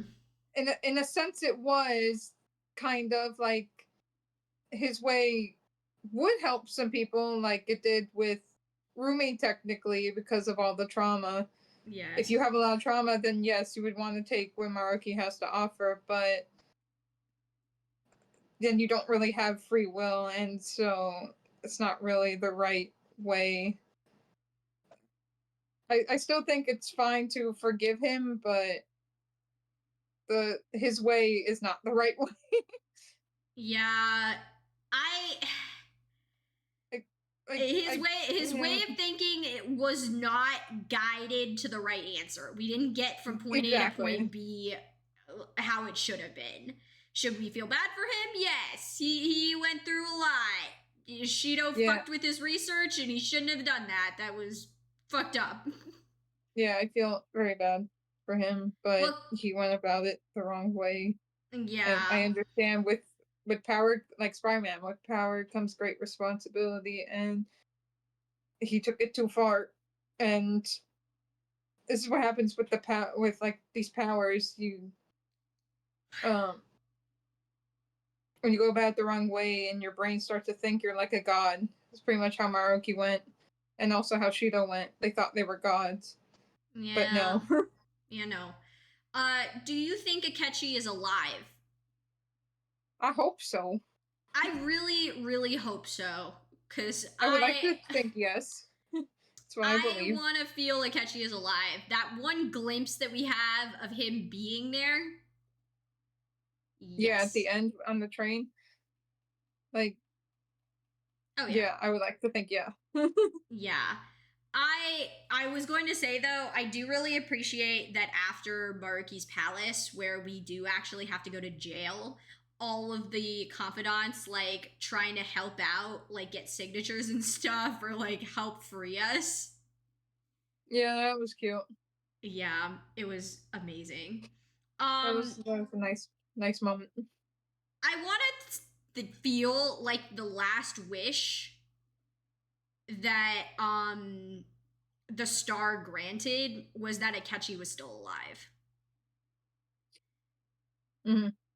Because like the star lost its luster after that, but we could still hear like Morgana talking, even though he was still just a cat. Yeah, exactly. So I want to believe that Akechi is alive. Which god battle do you think was better? The one that we had on Christmas against Yaldabaoth, where we shot him in the face with a Satan gun, Trickster v God, or the one where we also shot a god in the face, but Joker literally ran up a titan of a god and shot Maruki's mask off. Yeah, sure. Right there. Which one do you think was better? That part was freaking cool, and I do love Maruki, but I liked the Christmas battle just a little bit more because it felt more boss battle-y, if that makes sense. Yeah, like it felt more like big boss battle.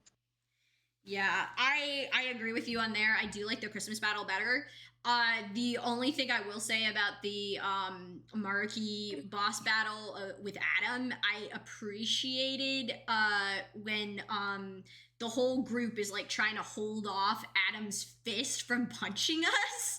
I love that part. Everyone That was else such a is good being moment. so supportive, and Akechi is just like, "Will you move your fucking ass and like go Yeah. do the thing?" And it's just like, "Oh, we got this. You can go take him down." And Kenzie's just like, "Shut up and shoot him."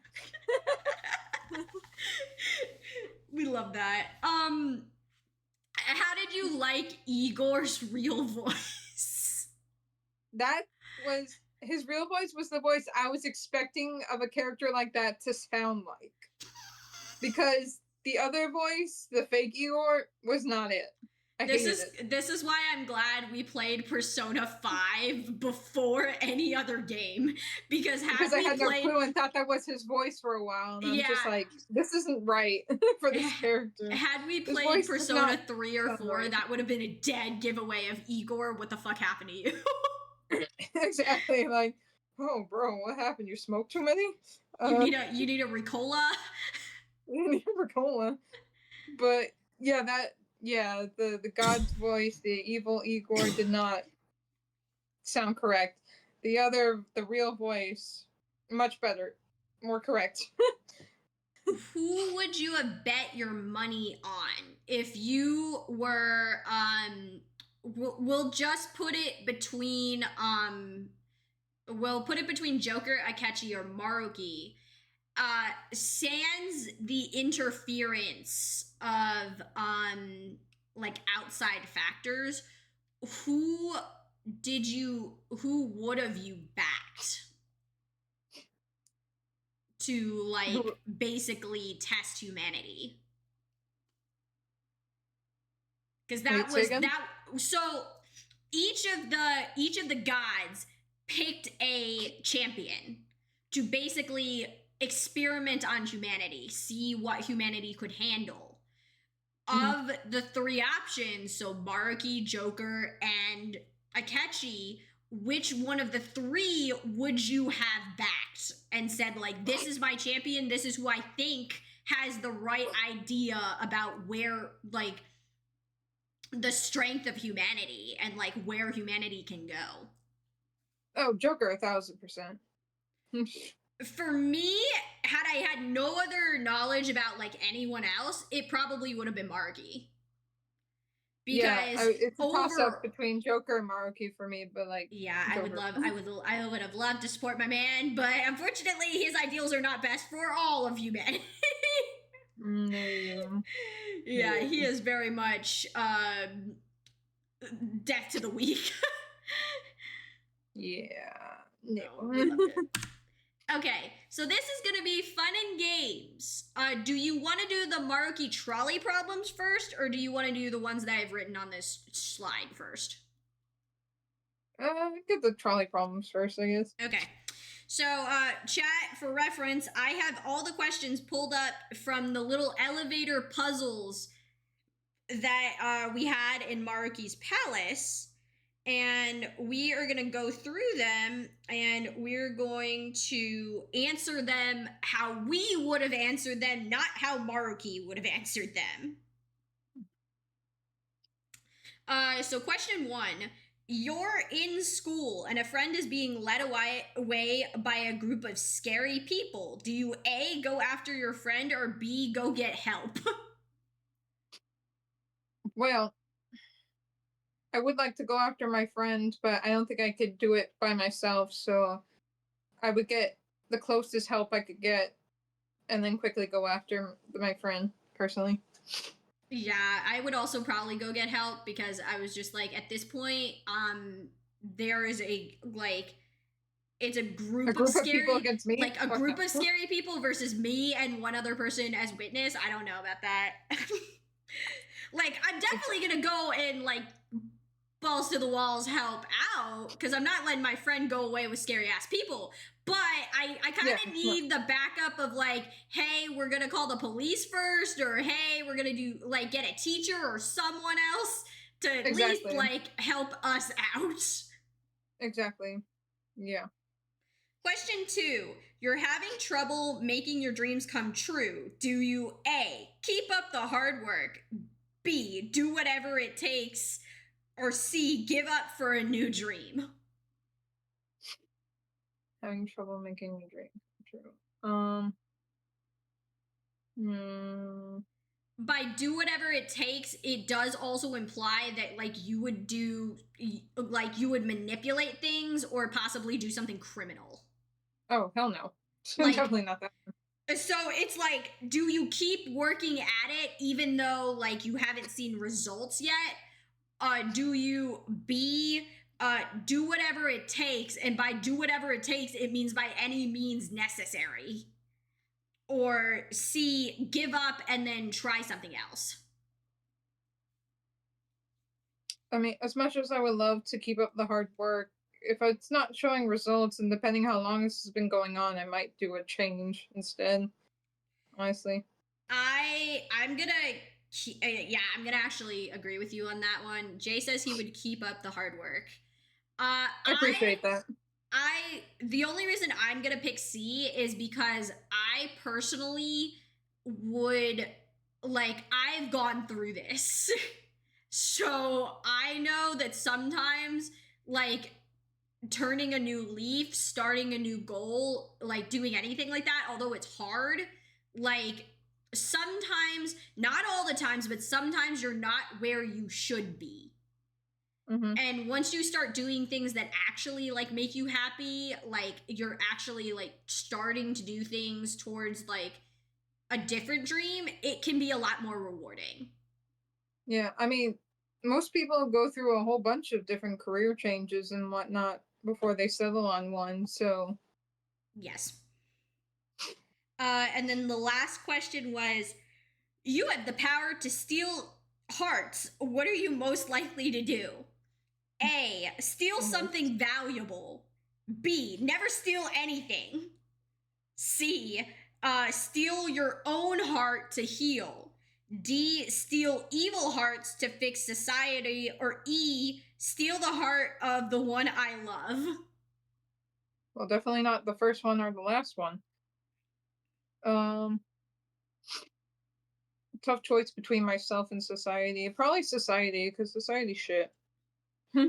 I personally, I said I was debating between B or C, so never stealing any hearts or stealing my own heart.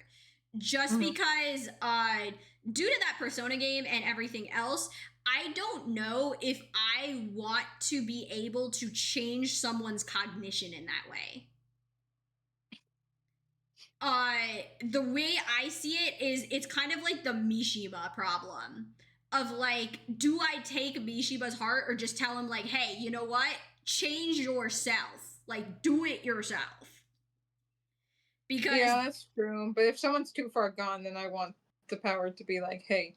Yeah, because also too, like the whole thing of it is the whole morality of it is like, do you have enough stakes to steal these people's hearts? Like, do you have skin in the game to actually be able to do it or not? And that's kind of where my morality lies, is of like, even though these are evil people and like maybe they're criminals or they're doing fucked up shit behind the scene, I don't feel that I want to be the judgment caller of like judge, jury, executioner and have to physically change your heart myself. I just don't think that that's the right way to go about it. So, yeah, that's fair. But because the other thing is too, is like, not only are you affecting your life, but you are affecting the life and cognition of another human being. And that also is kind of giving me Maruki vibes of like, oh, I have the power to change people's opinions and their and their free will. And unfortunately, I just don't want to affect other people's free will. Yeah, that's so.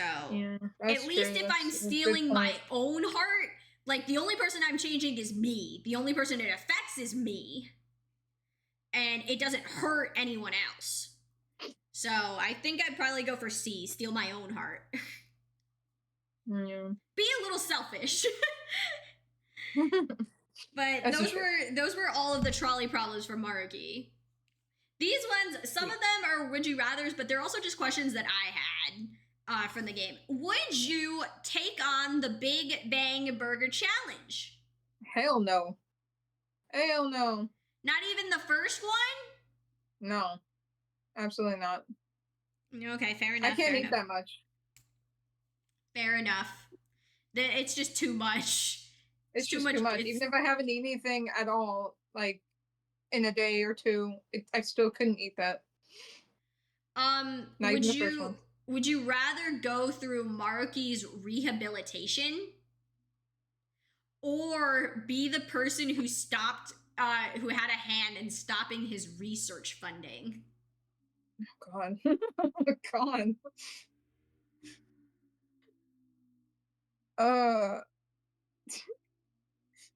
I'm sorry, Maruki. I'm not going through that rehabilitation.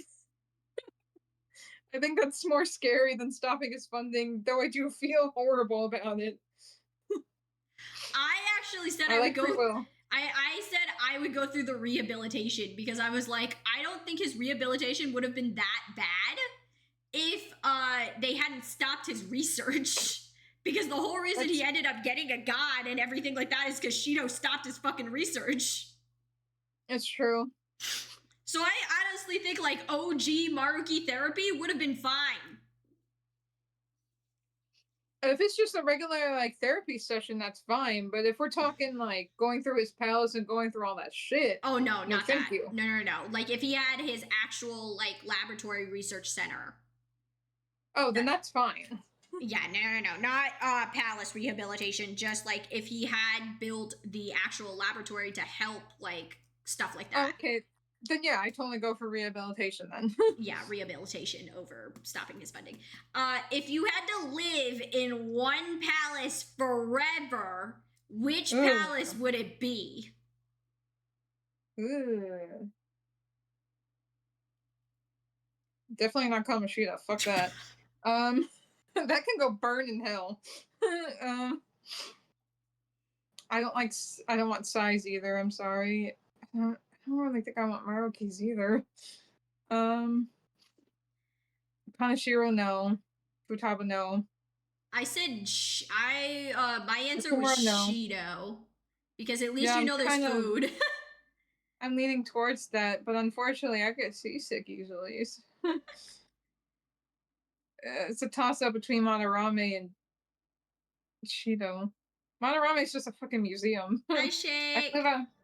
I could live outside like a hobo. I think I would go for Shido. Does have food. Yeah, Shido's does have food. Shido does have food. Yeah, I might agree with you. Yeah, we'll go for Shido. We'll go for Shido. The other reason too was all of the safe rooms were basically just like fancy hotel like suites. That's true. Because like if you looked at all of the safe rooms that we were in, the only ones like Shido's safe rooms, Futaba's just lounging on a full bed. And there's couches and everything like that. So like if I'm in the safe room, like I would be totally okay. Oh yeah. And it's like a hotel room. Yeah. Oh no, Shake, that's bad. Shake, did you manage to clean up all of the liters of soda that spilled on the floor? Oh no, I'm sorry. It was like 200 liters of soda. And they live somewhere where it's warm. Like 90 above warm. Oh, that's terrible. Was that inside or outside? Inside, I assume. I'm assuming inside. I meant to ask Shake if this happened like on the floor of the store, like, or in the back rooms, like in the stock area. Oh, I see. You also work in retail. I feel that. We had a whole case of waterfall today, so I feel you. Well, at least water's not gonna be sticky. That's true. But still, damn, 200? What would you rank? It was in the digital shopping back room. Oh no! Oh fuck! That's bad. That's really bad. terrible. That's really bad. I'm so sorry. I really, not saying it was you, but I really hope that wasn't your fault. um, what And if would it is, then what would you rank your social stats as? So the little star that we had to raise our social stats. oh, I forget. The names. What was it? It was So we had knowledge and guts. charm, kindness, guts, um, knowledge, and I'm gonna write this. what's the okay, yeah, because it Courage. was Courage. no, it's not courage. It's Oh, guts. Guts was the same thing. My bad. yeah. So it's charm. Guts, Oh my god. Charm, knowledge, charisma. Let me see. I gotta search it up. No, I want to try. Kindness. Oh my god. Ow. The one that Oh, proficiency. Right? proficiency, yes.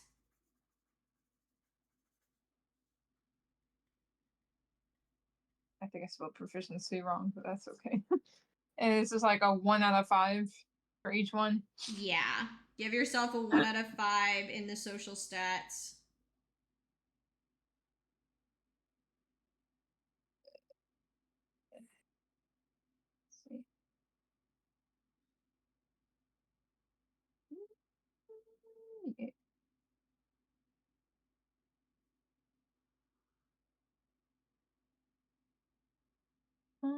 Yeah. Okay, I like these. Yeah, because I'm gonna say 5.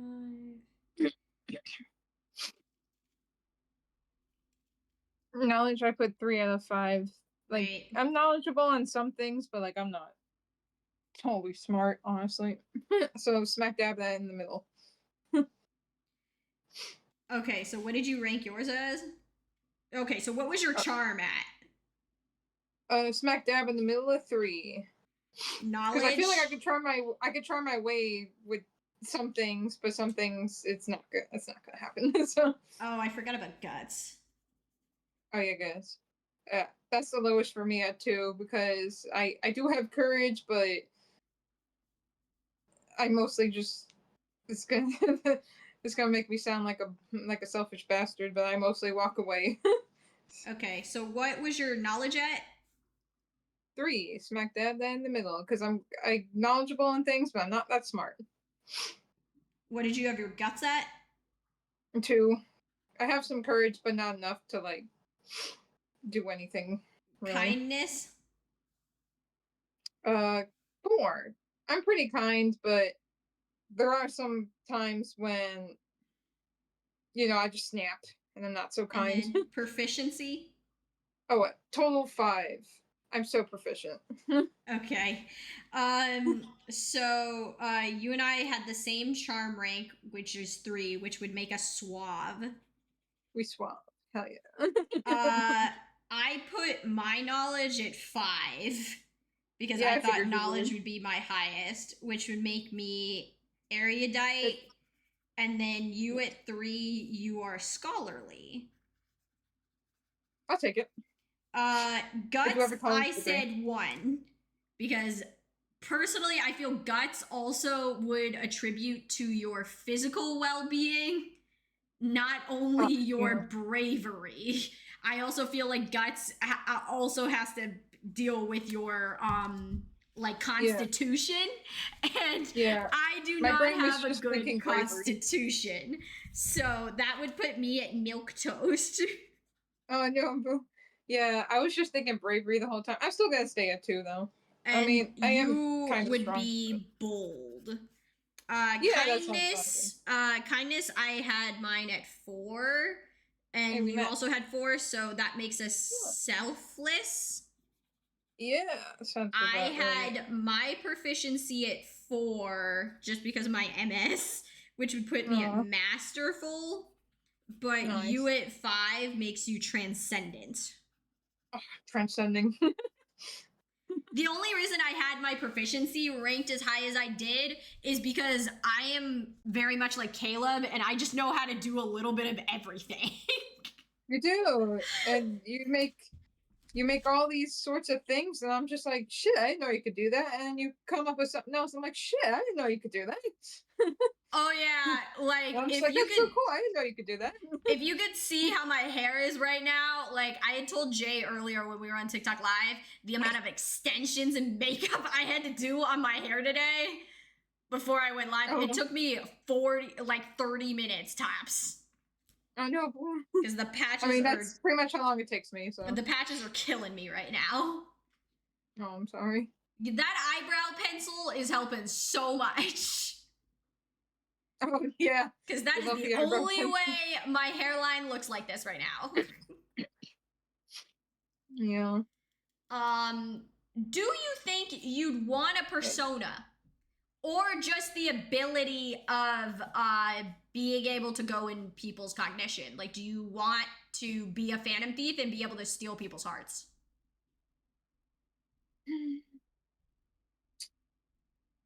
Honestly, the thought of that is pretty cool, and it would be nice to try to change the world for the better, but honestly, I don't really think I would do a good job, so I don't really think I want a persona or to be a Phantom Thief. Yeah, I think I would take the Kasumi route of like, yeah, I'm sorry, it's none of my business. Yeah, basically. Like, if you need me, I'm there, but right now, I really just don't want to get involved. Exactly, yeah. Okay.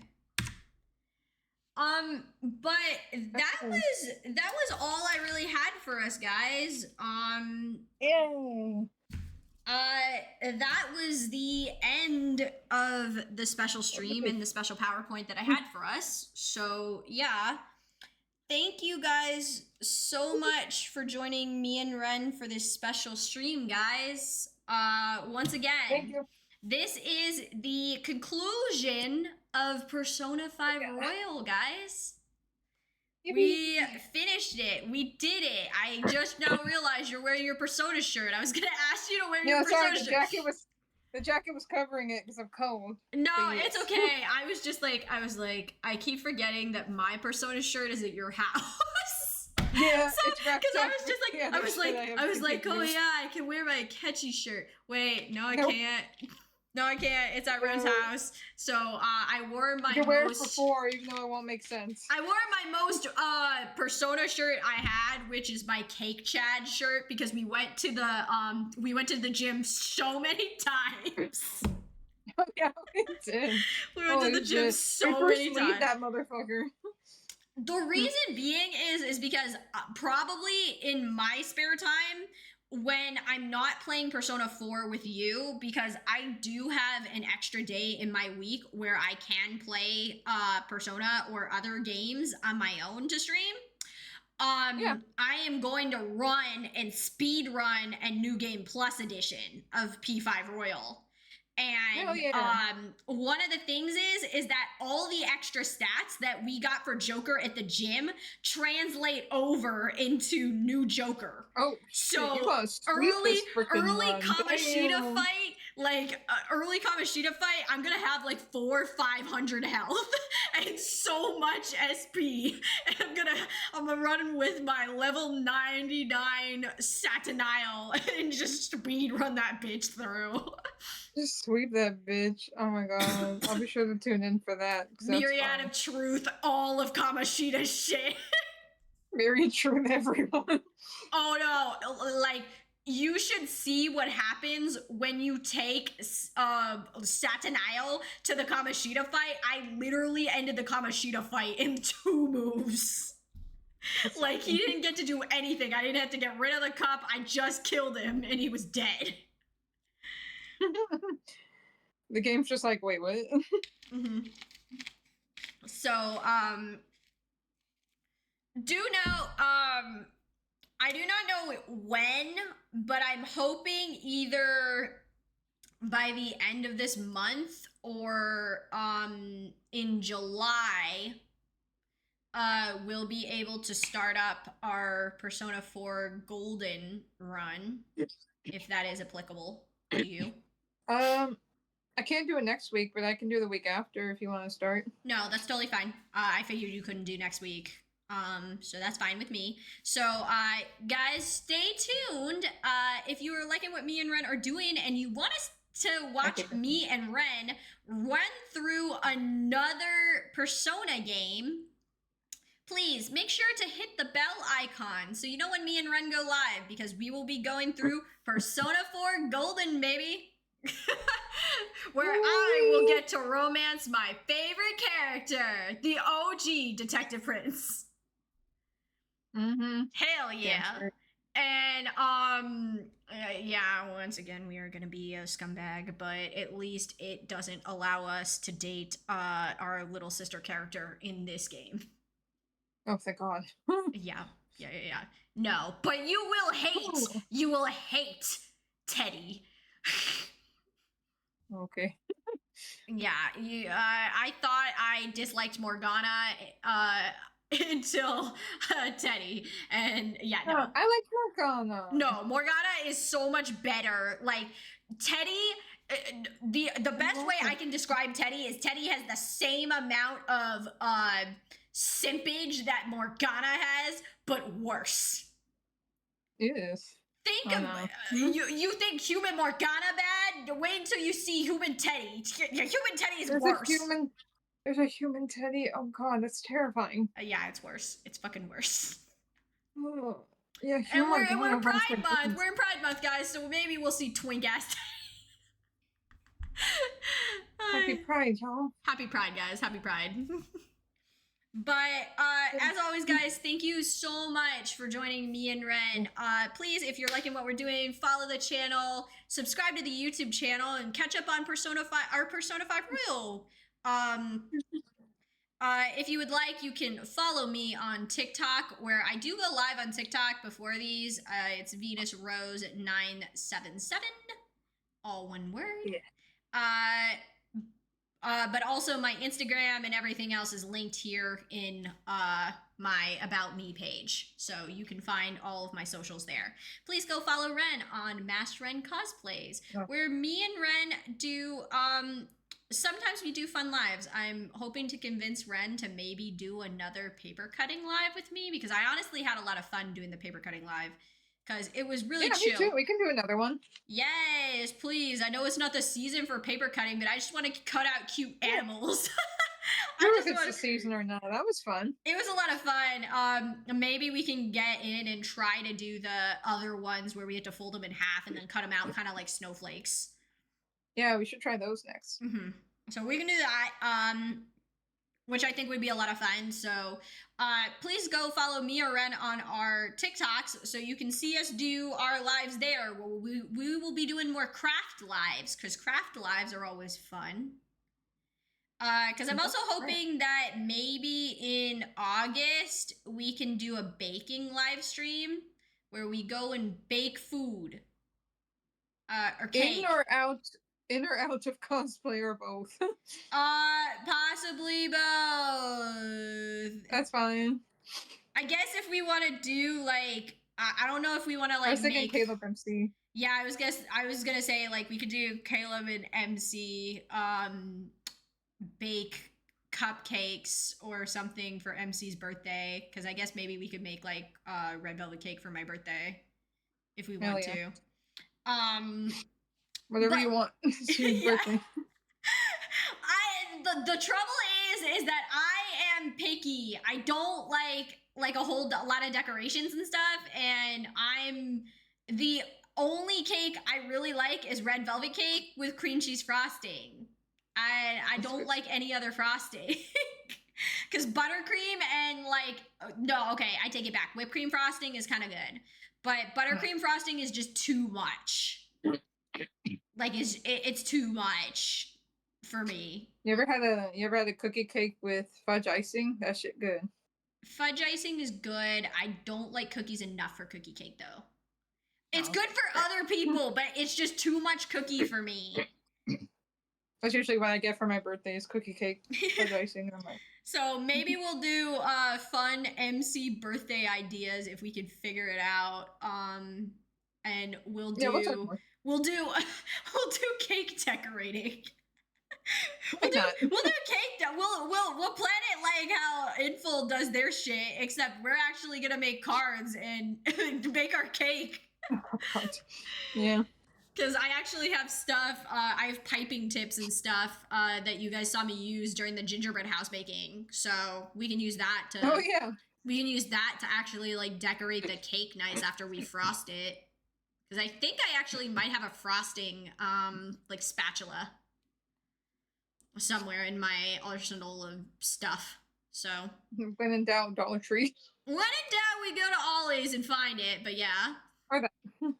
Ollie's or Dollar Tree, but yeah, we could do that. But guys, that is gonna be it for today's stream. I have to go anyway because I need dinner and I'm hungry. Yeah, it's already 8:30. Don't look at me. Don't look at me, Ren. I'm sorry. I can't see you anyway. No, you can't.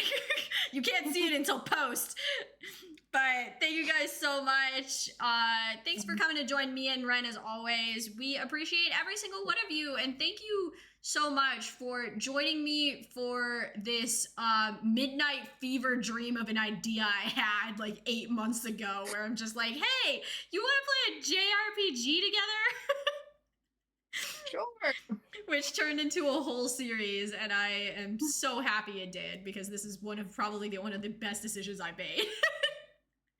I've had a great time. This is great. Oh yeah, as always. Thank you so much, Ren, for being here and being my co-host. I have had so much fun doing this. I'm so excited to get into Persona 4 Golden with you, and I hope that everyone who is here in the chat will come and join me and Ren while Ren discovers the Midnight Channel.